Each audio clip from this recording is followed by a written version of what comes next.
following up. It fits in their narrative that this was a religious fanatic.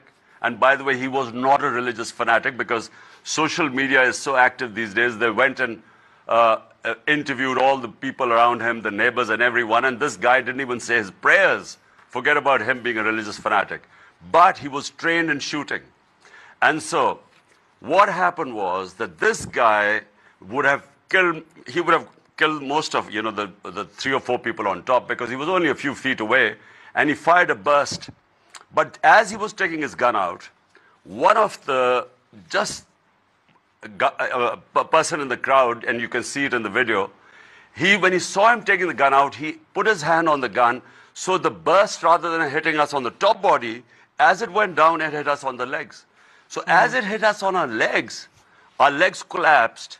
So as I was falling, and this is exactly the situation, the guy on my left, because the bullets hit us on our legs. We had this hail of bullets go over our head. So there was a shooter in front. There was a guy, this guy who's been caught. But there was another guy, because another burst of gunfire came, and we had bullets going over our heads as we were falling. Had we not fallen, this other guy would certainly have got us. So there were definitely 2 shooters, some said 3. Most of the people on the container saw the fire from the front. Tonight we should have forensic report. And if it has not been altered, because here there's a deep state that controls everything. So like they would not allow the police to register a case because it was some intelligence officer, a Major General Faisal. So they wouldn't register a case because of him. Okay. So what will happen now? Will they alter the forensics? We will get a report tonight.